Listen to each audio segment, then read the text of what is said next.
Well, as previously mentioned, it's lovely to have Brother Des and Sister Stacey and the fam visiting us today. And Brother Des is going to speak on the subject of service. So to introduce his thoughts this morning, we're going to take a reading. That's going to be from Mark chapter 6, verse 1 to 29, and I'll call Brother Josh to read Mark 6, 1 to 29. Well, we have come, have we not, brothers and sisters, to eat bread and to drink wine and to remember that work that God did through his Son. And to prepare our hearts and minds, our brother Des is going to exhort us to the theme of service, and we'd ask him to come forward now. Thanks, Des. Thanks, Jamin, and good morning, everybody. Thank you very much for having Stacey and myself and the family, and good morning to the Zoomers as well, wherever the camera is. I'm also a bit nervous. I see that there's live subtitles, so we'll see how that goes with the dulcet tones of the New Zealand accent. So in early August, I was speaking at another Sydney Ecclesia, and the daily reading was Mark 6, and I looked at the daily reading, and it was really exciting, and I really enjoyed doing the exhort on that. And as part of the introduction to that exhort, I mentioned how I think it's great if you exhort on the daily readings, because it means that you don't, get on your hobby horse and lock it. And today's the first day of spring, and the daily reading is 1 Corinthians. So it'd be perfect to do that. But I'm going to break my rule immediately and stick to this hobby horse, because I was so excited about the simple but powerful lessons that I got out of Mark 6 that I wanted to share those again. So that's why we are in Mark today. But if you were following the daily readings in August, you would have worked through the Gospel of Mark. And we've dropped in chapter 6, which is almost halfway through the book. So it's sort of worth pausing for a moment before we go to our chapter, where we're just going to get a few short lessons from it. But before we get there, I want to sort of get us to understand what Mark is telling us, and we'll see how that really comes out in our theme of service. Also, a great choice on the hymn we just had, because it talked about reaching out your hand, and that'll be very important for today as well. So if you did follow through Mark's readings, in August, that the writing style could be described as breathless. Now, I read an interesting article about Mark's Gospel on the Bible Project website. The article is called Mark, the Gospel of the Servant Messiah, the once neglected Gospel, from September 2017. I thought I'd just read this introductory comment. Among the four Gospels, Mark's was the most neglected by the early church. Indeed, no commentary was written on it until the 6th century. Various factors may account for this. It's by far the shortest of the four Gospels. 90% of its stories are found in Matthew or Luke. The early church father, Augustine, considered Mark to be a mere abbreviation of Matthew and Luke. If you couldn't be bothered and didn't have the time, just read Mark, it's the short version. That's not what he said, sorry, that's my paraphrase. It's not nearly as elegant as Luke, for example, nor as classically structured as Matthew. However, the historical neglect has been reversed in recent years, and today Mark is among the most intensely studied of the Gospels. A significant majority of scholars consider it being the first Gospel. Mark writes with a powerful and energetic literary style, full of drama, mystery, and colour. Like the other Gospels, he provides a unique portrait of Jesus with special insight into who Jesus was and what he came to accomplish. And what we want to do this morning is figure out what is that sort of identity that Mark's trying to bring out about what the Lord is trying to accomplish. Now, I mentioned breathless as the writing style, and we get a sense of that of doing a very quick equation or exercise where we compare where the key events of Mark 6 happen versus the other Gospels. So the main event that happens in Mark 6, which we didn't read because it's at the second half, is the feeding of the 5,000. Now in Matthew, that by the way is you probably know, it's one of the few events that happens in all four Gospels. But if we think about the synoptic Gospels, in Matthew it takes place halfway through his Gospel in chapter 14, and in Luke it occurs in chapter 9. Now, you can't get much of a pattern there, but I thought it was interesting that in Matthew you get 13 full chapters, and in Luke you get 8 full chapters before you get to that event, whereas in Mark you just get 5. Now, there's also a few key words in the Gospel which jump out at us, and if I was to get you to think about what Mark's key word or phrase is, you'd probably say immediately. This is the Greek word euthios, G2112 for those who like their Strong's numbers, and it means immediately. What is interesting about it, there are a few different translations. Forthwith, as soon as, and once as anon. But what's interesting is the number of times it appears in the Gospels in Mark's Gospel relative to the others. Now, I got a bit carried away with the numbers, and Stacey told me to cut the section in half, which is what I've done. So here's the abbreviated version. But if you think about Mark's Gospel is much, much shorter. So Matthew's got 28 chapters, Luke's got 24, John's got 21, and Mark's just got 16. So Matthew's a much longer Gospel with twice the number of chapters. He uses the word immediately 15 times. Luke does it 8 times, and John has it just 4. But in Mark's Gospel, he uses it 40 times. Now, I couldn't be bothered counting all the verses, but if you think about those chapter totals, 24, John 21, even though Mark's so short, he uses it basically 2.5 times in each chapter of his book, whereas the other Gospel writers all use it below 1 time, so like half a time or a third of a time per chapter. A different way to think about it is that when it comes to the word of the use of this word immediately in the Gospel, Mark uses it 5 times more than Matthew, 7.5 times more than Luke, and 13 times more than John. And we just read chapter 6, and in getting to chapter 6, Mark used that word 29 times out of the 40. So the moral of all that, and yes, that was to be grateful, he's just in an extraordinary hurry to tell you about what Jesus is doing. But why is that the prevailing sentiment of the book? Why does Mark just leave you feeling breathless? I often think with the way the Bible is written, if you wrote that yourself and presented it as an English essay, you'd get marked down. There'd be like lack of style, repetition, burden, like over-labouring the point. You get marked down for doing that. Whereas here, it's really clearly a style of Mark. So why is he less interested in developing themes? Why isn't he trying to zoom in on a particular week like John does? John spends half of his gospel in the last 7 days. Why isn't he providing the excruciating detail that Luke says in his introduction he's going to provide? I suspect we know the answer already. It's because Mark's gospel appears designed to represent Jesus as the Saviour's servant. He's rushing about his work from one thing to the next, no time for himself, always getting on to the next task that he has to do in his mission, like a faithful servant. Now, you might want to flick over to Mark 10. I've always thought, rightly or wrongly, I've always had Mark 10, verse 45 is sort of the verse that sums up the entire book of Mark. But we might go back to verse 35. Stay with me.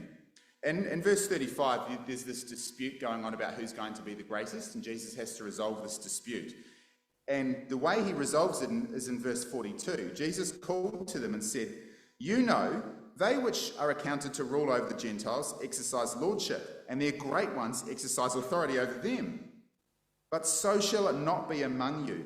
For whosoever will be great among you shall be your minister, and whosoever of you will be chiefest shall be servant of all. For even I," says Jesus, "even the Son of Man came not to be ministered unto, but to minister and to give his life a ransom for many." And I've got that block coloured in because that whole idea to me is what Mark's trying to get across in his gospel. So he's writing with this breathless action from one verse to the next, trying to get across this idea that Jesus is here to minister to others in the very short time that he has. Now, there's a couple of other ways. You can't just build a theme out of a single verse, obviously. So let's come back. It's also found a few other places, but let's look at Mark 9. In Mark 9, verse 33, again, there's another dispute between the disciples. These are humble fishermen, and they're all busy fighting about when we're in the kingdom, we're going to be powerful, and I'm going to be more powerful than you. That sounds exactly like what my boys fight about in the car on long drives. And so how does Jesus deal with this? Well, he sat them down, verse 35, and he called unto them and said, "If anyone desires to be first, the same shall be last and servant of all." And he took a child and set him in the midst of them. And when he'd taken that child in his arms, he said, "Whoever shall receive one of such children in my name receives me. And whosoever shall receive me receives my Father." So again, it's this idea of putting others first and being a servant. But again, that's only 2 verses. You can't build a whole theme of a gospel out of 2 verses. Where we really get the idea of Mark setting up Jesus as in his introduction. So come back to Mark chapter 1, and we'll think about how he opens his book compared to the other gospel writers. So we don't need to look up the others, but think about how Matthew begins. Matthew starts with a genealogy. And he does that because he is setting up Jesus as the fulfillment of all the Old Testament prophecies. He's linking Jesus right back through all the royal kings, right back to Adam. Because Jesus is going to be the rightful king of all these Old Testament prophecies, as was as was written in the prophets. So that's how Matthew starts his gospel, because he's setting it up in a certain way. How does Luke start? Luke writes a letter to his friend Theophilus, and he says, I'm giving you an eyewitness account, and it's going to be very detailed. I'm going to tell you all the little bits that you want to know about, and that's exactly what Luke goes on to do. And he starts out his gospel as he means to continue. He goes back with this reasonably obscure story about two old people living in the hill country of Judea, and they've always wanted a child. And it takes him 87 verses just to introduce the birth of Jesus to you. So he starts off saying, now I'm going to tell you the detailed version, and boy, he's true to his word. So how does John start his gospel? Well, John obviously looks at Luke's gospel and thinks, well, I've got to go back even further than that. So John goes right back to creation, and he says, right, let's start with dark versus light. And he's developing this big theme, and he's very sort of ethereal. So that's how those three all start their gospel in a way, because they want to set it up the way they start off. So where does Mark take us? Mark takes us straight back to Isaiah 40. And we probably think, oh, yes, he does that because he's introducing John the Baptist, which is true. But I think there's more to the story there. Isaiah 40, and we'll try and find out what that story is and how it relates to service. Now, probably because this is a famous chapter, we think of Isaiah 40 like standalone, like its own little chapter. Of course, in the scroll, it's not separated. So we really should read Isaiah 40, 41, 42 all together and think about it as a clump. Now, this is a strange chapter in a way. We start off with this message of comfort. Comfort ye, my people. And we'll figure out soon why we need that message of comfort. But the message of comfort is quite unusual.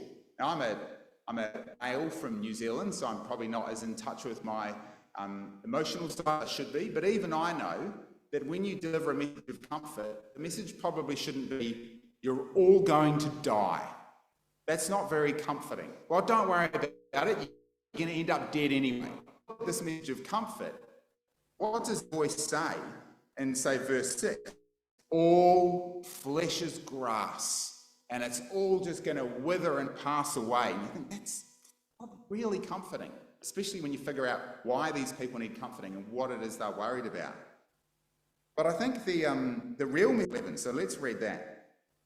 Behold, the Lord God will come with a strong hand, and his arm shall rule for him. Behold, his reward is with him. Now remember out that hymn and that line I pointed out in the hymn that we started with. What does it say? That when the Lord God comes with a strong hand and his arm shall be with him, how shall he behave? Verse 11, he'll feed his flock like a shepherd. He'll gather the lambs with his arms and carry them in his bosom, and he'll gently lead those that are with young. So there is a real message of comfort in here. But the bit about all flesh being as grass and passing away, that actually is comforting as well. But let's try and figure out why. So that theme goes all the way through chapter 40 and chapter 41. And I've coloured in these words and sort of, what is the voice saying? It's saying all flesh is grass, that's verse 6. Surely the people is grass, verse 7. Verse 15, behold, even the nations, so all you people are just grass, but even mighty nations, they're just a drop in the bucket to God. They're nothing to him. Verse 17, all nations are counted as nothing before him. See, it's more than just you're all going to die. It's saying all these mighty nations that you might be worried about, they're nothing. In fact, verse 22, the picture we're given is God sitting above the circle of the earth and looking down at all these mighty nations and thinking, they're just grasshoppers. They're just nothing. And then you turn over the page to verse 23. God brings the princes to nothing. He makes the judges of the earth as if they're nothing. He blows them away like stubble. And then you keep reading, Isaiah 41 verse 2, where he mentions kings. They shall be as nothing. Verse 11, everyone who has spoken against God shall be counted as a thing of nothing. And then God says in verse 13 and 14, fear not, fear not. So why is Isaiah giving you this message? Don't worry about flesh. Don't worry about nations or great armies or princes or kings. Don't worry about any of that. That's the message of comfort. It's clearly because of what we've just read in Isaiah 39. The message comes that Babylon is coming to take Judah into captivity, and the people are fearful. And so God gives them this message and says, there is a one coming, there is a person coming who's going to be like God, who will gently lead you like a shepherd. But don't worry about the Babylonians. They're just another nation. They're just like little grasshoppers to me, and I can blow them away like I'd blow on the grass. So it's worth going through and colouring in that theme that flows through those chapters. That's why all flesh is grass is actually a comfort, because the people were worried about Babylon coming, this huge mighty nation that was even bigger and scarier than Assyria. But we still don't know anything about the identity, the figure in verse 10 and 11, who's coming to lead them like a flock. And what's really cool is as we keep scrolling down Isaiah and reading it, we come over to chapter 42, verse 1. Behold, my servant in whom I uphold. And from here on, having introduced the idea, don't worry about the nations, they're just flesh, they're just grass, I can pass them, I can blow over them and blow them out of the way. Now God is going to slowly reveal to us who is the person of Isaiah 40, verse 10 and 11. It's a servant, and he's this amazing servant, and then we get what we call those servant songs. And you get this picture unveiled bit by bit. So it builds up to the climax of Isaiah 53 that we know really well. So in Isaiah 42, the servant is subject to trial and labour, but he won't give up. He's patient. In Isaiah 49, it gets a bit worse. Now he's subject to scorn and weariness, but he perseveres. In Isaiah 50, for the first time, the servant and abuse, but he's determined. And then in Isaiah 52 and 53, he's subject to violence and death, but he's triumphant. So bit by bit, Isaiah will reveal this servant to us. So if you come back to Mark chapter 1, I know we went through that quickly, but hopefully you can appreciate when Mark wants to write a gospel about a servant, he takes you to Isaiah 40, not just because that links nicely to John the Baptist, but because that is the chapter from where the scroll starts to unfold, because one verse we skipped over in Isaiah 41 is where God says, Israel, you're my servant, but you've failed. You haven't been a good servant, and so I'm sending another one. Now, there's a few other cool links between Isaiah 40 and Mark's Gospel, just worth. In Isaiah 40, the voice cries in the wilderness, and all of Mark's action in verse 1 happens in the wilderness. So you can go through and look for the 6 times that in the wilderness or in the desert place is mentioned. It's in verse 3 and 4, 12, 13, 35, and 45. So 6 times in Mark chapter 1, you're in the wilderness. So the setting is identical to where the voice cries in Isaiah 40. Now, interestingly, in our chapter that we read today, it's also 3 times in Mark 6, in a desert place, mentioned 3 times there, verse 31, 32, and 35. Now, actually, let's flick over to Mark 6 now, because we will get our simple lessons out of it in a moment.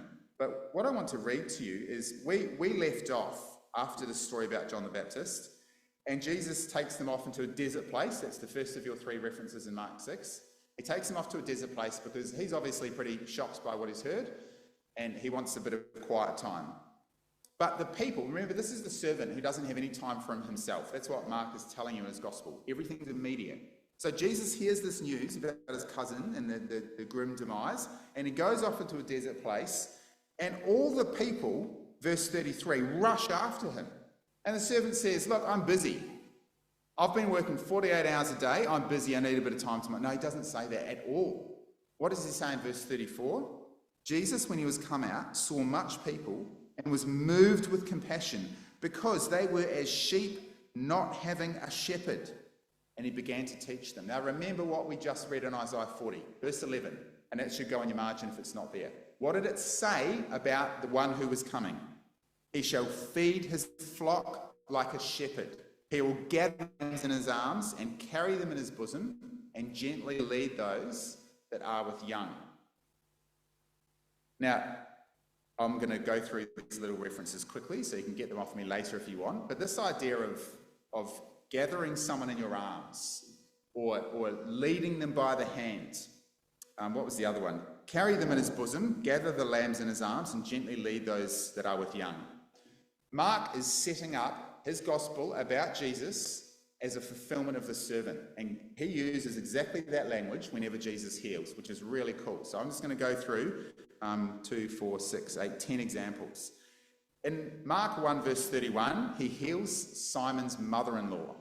How does he do it? He came and he took her by the hand. In chapter 1 verse 41, he heals a leper. How does he do it? He put forth his hand and he touched him.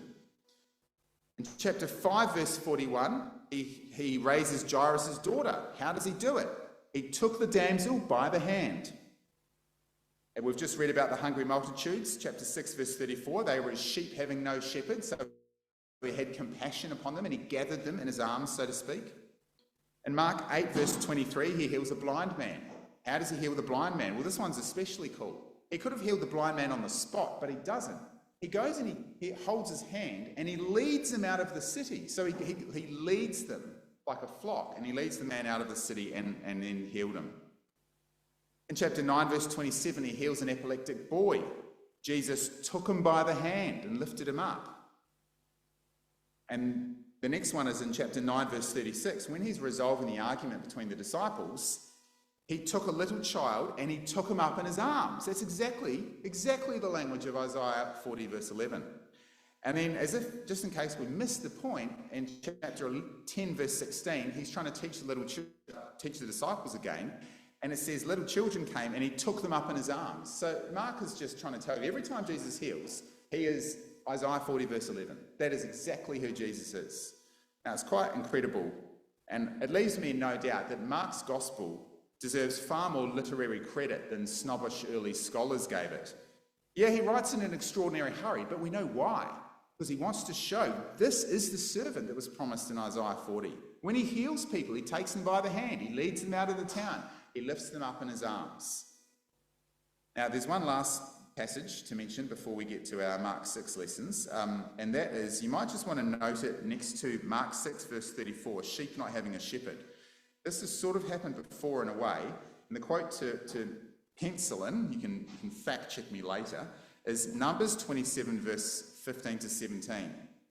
And Moses says to the Lord, let Yahweh, the God of the spirits of all the flesh, set a man over the congregation. Moses says, I need help.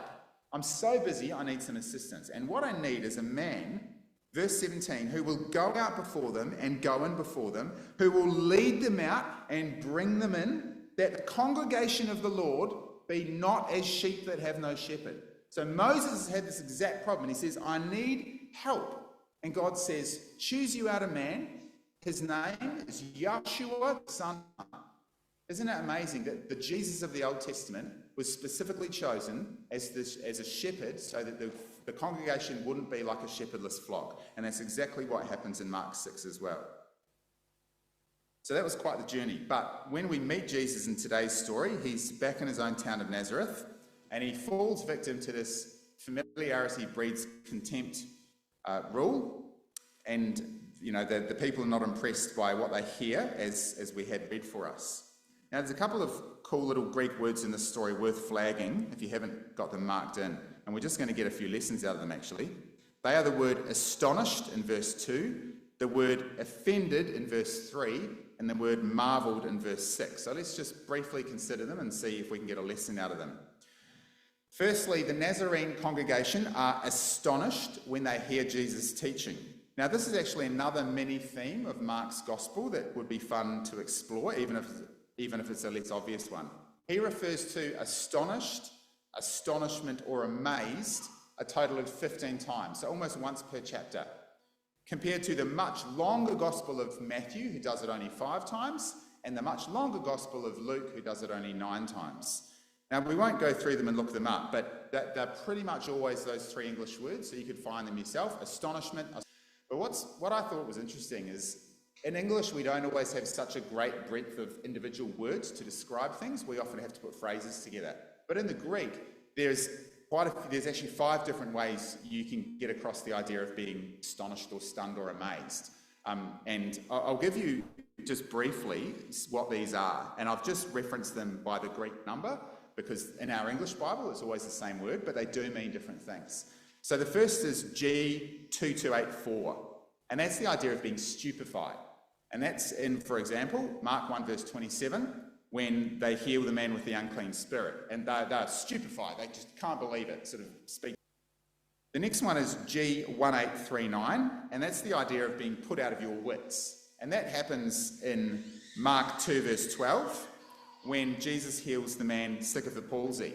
And I believe, I should quickly check, but I'm pretty sure that's the story. Yes, that's the story where he leads off with, your sins are forgiven you. And they're all outraged. Who can forgive sins? And Jesus says, well, what would be easier?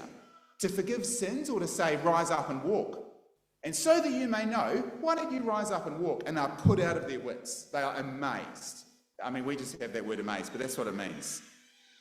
The next one is G1568, and this gives the idea of being utterly astonished or affrighted. And the example of that is Mark 9 verse 15, when he heals the boy with the unclean spirit. Like they're almost scared of this man's power.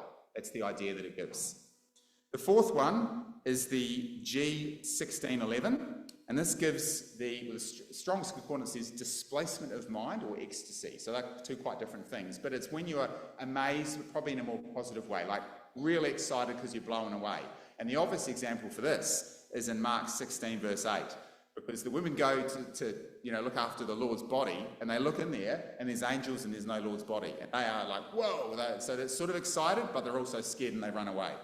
So there are four different ways. The fifth and final example of how you can be amazed is my favourite, and it's here in chapter 6 verse 2. When Jesus does his teaching in the synagogue, they were amazed, and it's the Greek word ekpleso, and it means to strike or punch with astonishment. So unlike our other words, this is sort of more like a slap in the face. Like this wasn't just a good exhort, this was a gut punch of a talk to listen to, or a bit of a slap around the jaws to wake you up. That's how the people felt. And so it's sort of natural that leads on to them thinking, going from like, whoa, and then going, wait a minute, isn't this just the boy who made our kitchen table and made our stone seats out the back? Like they're sort of offended after they've got over their gut punch of the talk. And their reaction leads us to the second word of interest, which is in verse 3. They are offended in him. That's the Greek word scandalizo, and you can guess that's where we get scandalised, to entrap or to trip up. And so they're really upset, like he's not getting invited back there again. You can understand why Jesus then decides to do a little bit of healing, but then leave them. And that leads to the third word, which is in verse 6, which is marvelled. Now, there's nothing special about this word. I love it when you do these talks and you're like, it's the Greek word, whatever, and it means marvelled. And you're like, yeah, that's what my English word says as well. But it just means marvel, but it's when Jesus marvels it's interesting, because in all of the Gospels, lots of people marvel at things, but Jesus only does it twice.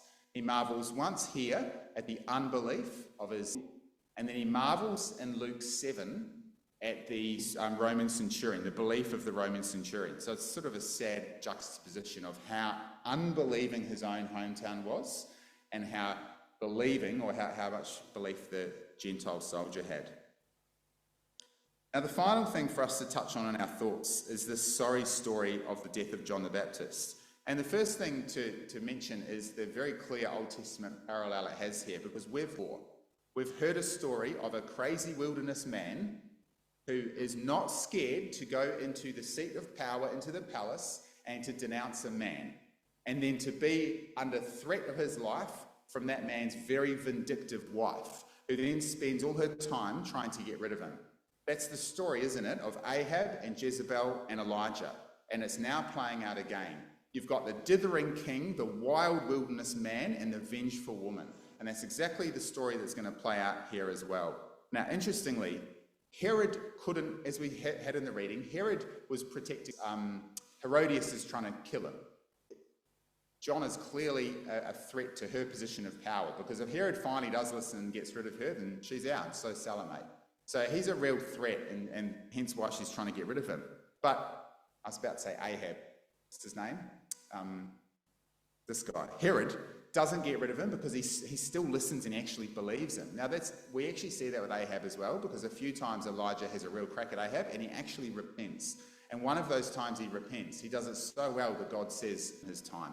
I'm actually going to ask is there. So it's amazing how both Elijah and John really did tap into the heart of these people. But in verse 20 of Mark 6, we're told that Herod feared John because he was a just and holy man and heard him greatly. And as we've said, the danger wasn't Herod. Herod was actually very busy, probably with all the spies in the palace, trying to keep the poor bloke alive because Herodias is always trying to kill him. Now, Herod's downfall comes when, in his arrogance, he doesn't realise he's fulfilling one Old Testament parallel already. He's the Ahab of the New Testament. And he tries to fulfill another and be a bit more of a grander king. Because the story that comes out with this feast is a repetition of what happens in the book of Esther. There's three key similarities. So the first one is that there's this lavish feast made for the king and all his allies. That's in Esther 1 verse 3 and in Mark 6 verse 21. So Ahasuerus makes this huge feast for all his princes and his nobles. So that's the first thing. The second thing is there's a young woman who comes in and pleases the king. Obviously in Esther's case, that's Esther 2, and it says the king loved her above all the other women, and she obtained grace and favour in his sight. In Mark 6 verse 22, it's a very different sort of performance that we see, and Salome, the daughter of Herodias, comes in and danced and pleased Herod. So that's the second thing. The third thing is the proud and lofty offer, because in the book of Esther, Ahasuerus says to his now queen, "What is your petition? I'll give it to you, even if it's half my kingdom. It's how much I love you. You ask me for it, up to half my kingdom, and I'll give it to you." And of course, in Mark 6, verse 23, Herod sees this performance, and he goes, "What a wonderful performance." And he swore unto him and said, "Whatever you ask of me, I'll give it to you, even half my kingdom." And maybe it's a coincidence that he's quoting Ahasuerus. Maybe that's who he aspired to be. But how different the outcomes are because of the character of the young woman in question. Salome pleased Herod in a very different way to how Esther pleased Ahasuerus. And it can't be, to me, a coincidence. In a moment of drunken stupor, Herod Antipas quotes the great King Ahasuerus without realising he's dithering King Ahab.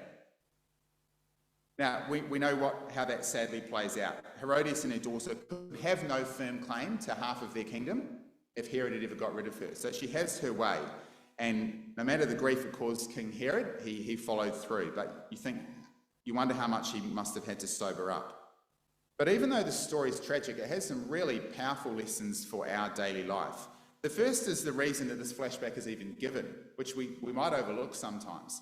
Herod hears about these preaching efforts of Jesus, and it is incredible, or as Mark would say, it's astonishing to me. His first thought is, it's John whom I beheaded. He's risen from the dead. Like, it's one thing for Herod to sort of detachedly believe in resurrection. It's another thing for him to think, I saw the bloke's head and his lifeless eyes, but he's back. Like, he really deeply believes in the resurrection. So John has really gotten through to Herod to the point that he's genuinely scared. There's no doubt in Herod's mind that John is dead. He'd seen the head on the platter. He'd organised it himself. And yet he is totally okay with that theory that John was telling him, that heads and necks can be reattached and God can make blood flow again and bring them back to life. Like, he truly believes that, which is amazing to me.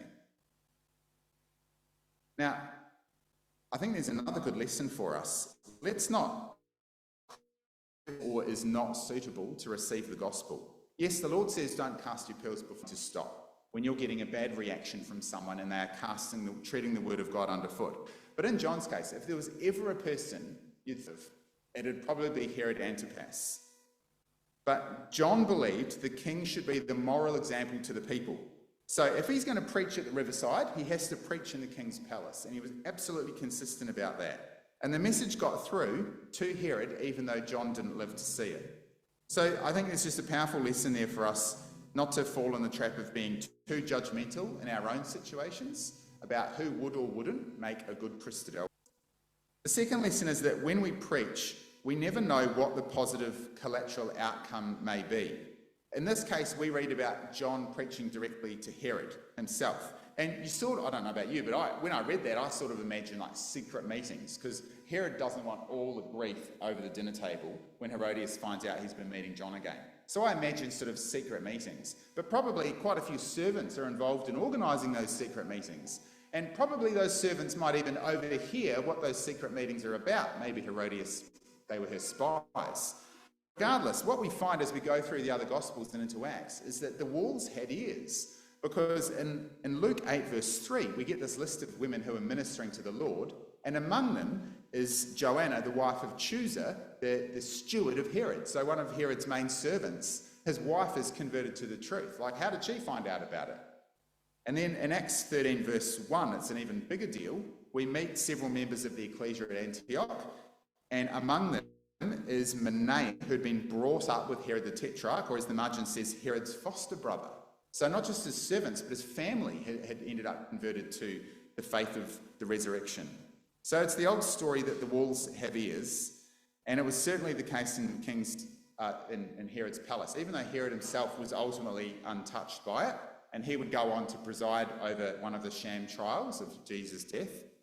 The king didn't turn to righteousness, but his household clearly did, or some of them. And it's pretty special in a way, because even in death, which I guess is another powerful lesson about the legacy we can leave after we're gone and the people that we have helped bring to the knowledge of God. Now, there's much more to cover in this chapter. We haven't even made it to the feeding of the 5,000, Jesus walking on water, the healing of the people in the villages. But let's wrap our thoughts up as we prepare to take the emblems. What exhortational thoughts can we take from this little journey? Firstly, let's just do three things. Firstly, Mark shows Jesus as the servant Messiah. He is immediate in his preaching. He is immediate in his ministry. In every chapter of the book, just about, it averages out, as I said, to 2.5 times a chapter. There's no time for self. There's only time to serve others. Mark presents us with a man who is urgent to preach the gospel while the time remains. And it leaves us with a simple yet quite raw challenge to contemplate. How urgent are we in our pursuit of service to each other? Our lives are so different from the Lord's, our modern lives. We have day jobs to honour, families to feed and educate and entertain. But nonetheless, do we feel the same urgency that throbs out of Mark's gospel to serve each other? Because that is what he wants you to walk away from reading that short gospel with. Are we just quietly biding our time, waiting for the Lord's return? Or are we urgent to preach to our neighbours while time remains?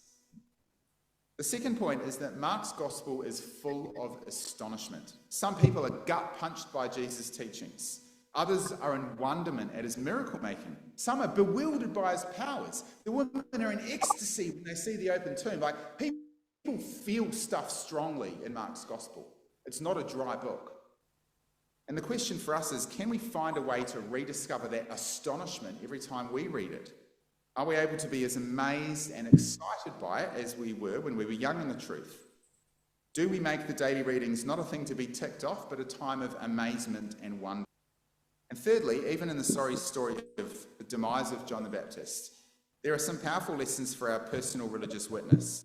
John showed no respect of persons when he was preaching, great or small. Whatever he preached to he preached to the king and the palace. Just heavy. And his preaching impacted far Doing okay. I'm just not feeling my happy self at the moment. For it may not have saved the king, but it saved some of his household. Doing okay though, I think. Still active in our preaching, not just ecclesially, but personally. Could we perhaps invite a neighbour over for coffee and cake one day and accidentally end up talking about what I definitely like being active. It like drives me bananas not being able to run and do push-ups and America versus Russia comes feel good and bounce around and just do stuff. Very much a person you're talking to, tired up tiger, frustrated, but trying not to be. I'm trying to be grateful. And I'm struggling to get my head into gear around work. I've had a few challenges with work. I've always had really, really good the man who led people like clientele. I've never lost clients ever. Cradled them to his bosom. And we hopefully now take Amanda these Porter. ground lessons into the coming days as we travel another week closer to